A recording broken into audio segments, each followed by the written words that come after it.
नमस्कार, मी पंजाब डक. आज आहे 17 जून 2025 आणि मी जात आहे कळवणकडे, नाशिककडे. तर राज्यातल्या सर्व शेतकऱ्यांना सांगितलं होतं की राज्यामध्ये आता 20 तारखेच्या नंतर पावसाचा जोर ओसरणार आहे, म्हणून हा अंदाज लक्षात घ्यायचा. म्हणजे राज्यातला पावसाचा जोर ओसरायला आता सुरुवात होणार आहे.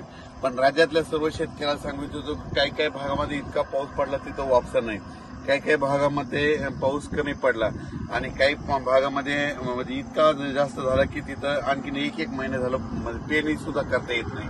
पण राज्यात मात्र सर्व शेतकऱ्यांना सांगितलं ज्यांची पेरणी झाली त्यांच्या झाल्या, ज्यांच्या राहिलं तर त्यांना जूनच्या शेवटच्या आठवड्यात एक चांगला पाऊस येणार आहे, म्हणून हा लक्षात. म्हणजे 27 जूनच्या नंतर राज्यानं जूनच्या शेवटच्या आठवड्यात नंतर एक मोठा पाऊस येईल. मग त्याच्यात मात्र राज्याच्या सर्व शेतकऱ्यांच्या राहिलेल्या सगळ्या पेरण्या होणार आहेत, म्हणून हा अंदाज लक्षात येतं. आता जे पाऊस पडला ज्यांचे झाले त्यांचं झालं, ज्यांचे कापूस लागवड झालं. पण आता 2 दिवसाच्या नंतर म्हणजे आणखी 20 तारखेनंतर पावसाचा राज्यातला जोर ओसरणार आहे. म्हणजे पाऊस कमी पडणार आहे. तसा पाऊस थोडा चालूच राहणार आहे. स्थानिक वातावरण तयार होऊन पाऊस राहील. पण राज्यात असा जी इतका मोठा पाऊस पडत होता त्याचा पाऊस आता कमी होणार आहे, म्हणून हा अंदाज लक्षात आहे. आणि पाहू शकता मध्ये इतका पाऊस झाला आता मध्ये की काय मका उगून आलेली आणि इतकं पाणी आणखी वापसा देखील इतका पाऊस आहे. म्हणून राज्यातल्या सर्व शेतकऱ्याला सांगू शकतो की आता 2 दिवसानंतर म्हणजे 20 पासून राज्यातला पावसाचा जोर ओसरायला सुरुवात होणार आहे. जास्त खूप काही म्हणजे आता राज्यात जास्त पडणार नाही.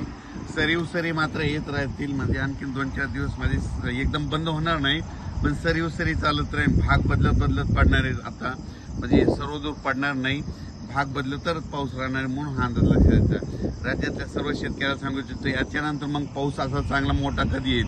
राज्यात सर्वदूरचा पाऊस आता जूनच्या शेवटच्या आठवड्यात म्हणजे 27 जूनच्या 2 जुलैच्या दरम्यान म्हणजे जूनचा शेवटचा आठवडा आणि जुलैचा पहिला आठवडा म्हणजे त्याच्यात मग मोठा पाऊस येणार आहे. आणि मग त्याच्यामध्ये संपूर्ण राज्यातील राहिलेल्याची सगळ्याची पेरणी होऊन जाईल, म्हणून हा अंदाज लक्षात यायचा. ज्यांच्या जमिनीत ओल असेल तर तुम्ही तुमचा निर्णय स्वतः घ्या. ओल नसेल तर पेरणी करू नका. ज्यांच्या राहिले ते तुम्ही काय करा, नंतर जे शेवटचा पाऊस येईल त्याच्यामध्ये तुम्ही करू शकता. धन्यवाद.